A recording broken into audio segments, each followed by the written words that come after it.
Hello everyone, welcome to Be Proficient in English with Binus. My name is Listia Ayu Saraswati. You can call me Listia and I am your instructor. Hari ini kita akan membahas tentang reading folk tales.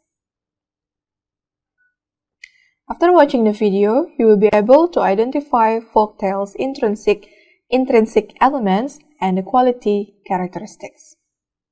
Let's begin. So, folk tales. Saat ini kita akan membahas story element dan juga quality karakteristik dari folk tales. Traditional folk tales were the oral traditions of adults. Biasanya yang menceritakan folk tale adalah orang-orang dewasa kepada younger generation atau generasi yang lebih muda. Stories about people's lives and imaginations as they struggled with their fears and anxieties by telling tales probably help them to better be able to struggle with them in real life. Dan biasanya di dalam folktale juga terdapat nasihat-nasihat yang dicoba untuk diutarakan oleh generasi yang lebih tua kepada generasi yang lebih muda. Berikut adalah formula dari folktales. The plot begins quickly. Biasanya cerita di dalam folktale mulai sejak folktale dimulai. Jadi biasanya tidak ada pengantar atau tidak ada prolog dulu ya dalam folktale. Characters are one-sided. Characters biasanya digambarkan secara black and white atau hitam dan putih. Jadi kita bisa mudah mengidentifikasi mana karakter yang jahat, mana karakter yang baik. Plots move along with trot path. Plots biasanya digambarkan atau dituliskan atau diceritakan dengan alur yang maju. Jadi tidak ada flashback atau tidak ada alur yang maju dan mundur. All questions are answered before the story ends. Nah, biasanya di akhir cerita ada nasihat-nasihat atau semua rangkuman peristiwa yang ada di cerita itu bisa selesai di akhir cerita.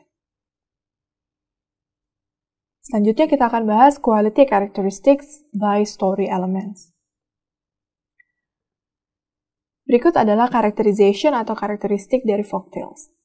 Karaktersnya atau karakter-karakter tokoh-tokoh di dalam folktale biasanya diciptakan dengan flat atau karakter tersebut mempunyai karakter yang sama sejak awal cerita sampai akhir cerita. Jadi pembaca atau younger generation yang menerima atau mendengarkan folktales ini bisa dengan mudah mengidentifikasi karakter tersebut adalah karakter yang baik dan atau karakter tersebut adalah karakter yang jahat. Usually very good or very bad with most characteristics exaggerated. The hero and heroine are usually young karena folktales diceritakan untuk generasi yang lebih muda. Tokoh utamanya atau tokoh hero atau heroinnya adalah orang-orang yang lebih muda atau seumuran dengan pembacanya. The heroine is usually fair, kind, charitable, and caring. The hero is usually honorable, courageous, unselfish, and caring. Jadi ada karakter-karakter feminin dan maskulin yang terbawa di dalam heroine dan hero. Both usually have special abilities or powers. Dan ada karakter-karakter yang biasanya punya kemampuan super, ya, seperti superhero. Setting, bagaimana dengan setting?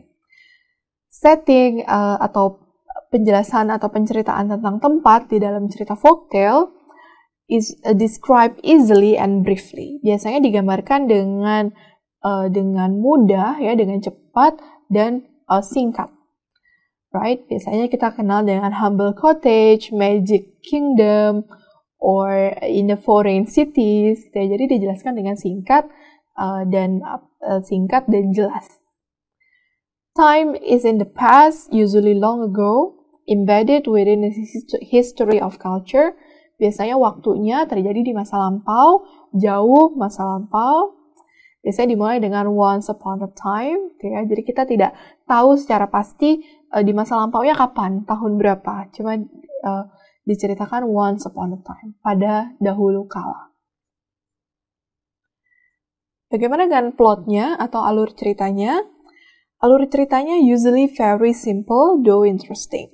Sangat simple atau sangat sederhana tapi menarik. Thought-provoking to didactic. Jadi biasanya sangat menginspirasi, thought-provoking, atau bisa juga sangat didaktik. Jadi nasihat atau nasihat-nasihat atau wise words di dalamnya sangat mudah diidentifikasi. Plot is usually full of action, follows specific and simple pattern. Biasanya ada action atau ada peristiwa-peristiwa yang menegangkan terjadi di dalamnya. Peter Furman, an author, a folktale author, explains to us how the traditional folktales may have. The traditional folktales or folktales have context, turning point, actions, reversal, and resolution. Bagaimana dengan tema? Nah, tema-temanya banyak ya teman-teman, tema-tema dari folktales. Yang pertama bisa bercerita tentang problems of young adults, security, fear of leaving home, fear of not having children, fear of not being loved or giving love. It could also reflect basic values and concern of different values, or simply a story about good and evil. Right and wrong, justice and injustice, happiness, kindness, friendship and loyalty, good triumph over evil, and so on. Bagaimana dengan language style? Language style di dalam folktale biasanya deskripsi di dalamnya untuk menjelaskan karakter singkat, dan juga harus jelas. A plausibility story is possible but not probable. Maksudnya adalah cerita-cerita itu disampaikan dengan alur yang jelas, tidak ada kemungkinan untuk hanging points, ya, tidak ada sesuatu yang ambigu. Dan selanjutnya biasanya kita akan menemukan promise atau janji di dalamnya. Contohnya, a father promises to send one of the daughter if set free, promises first son if spin gold. Nah, biasanya ada janji atau ada seperti sesuatu yang dijanjikan ketika sesuatu ini dilakukan. Okay? And magic supernatural beings, biasanya ada sesuatu yang supernatural terjadi atau karakter yang mempunyai kekuatan supernatural. Style atau tema-tema yang lain biasanya sequence of event or characters that accumulate. Jadi cerita itu terakumulasi dari peristiwa-peristiwa yang terjadi terhadap beberapa karakter, dan kita bisa temukan akumulasi itu di akhir cerita. Repeat phrases, develop logic and sequential thinking. Nah, ini biasanya juga terjadi digunakan di dalam language style untuk folklore. Biasanya ada sequential thinking, jadi ada seperti cause and effect. Kalau memperbuat A, nanti akan mendapatkan hal seperti ini. Kalau memperbuat B, akan mendapatkan hal seperti ini. Jadi cerita-cerita seperti cause and effect. Oke, teman-teman semua, ini adalah akhir dari video ini. I'll be seeing you in other video. Semangat belajarnya, and bye for now.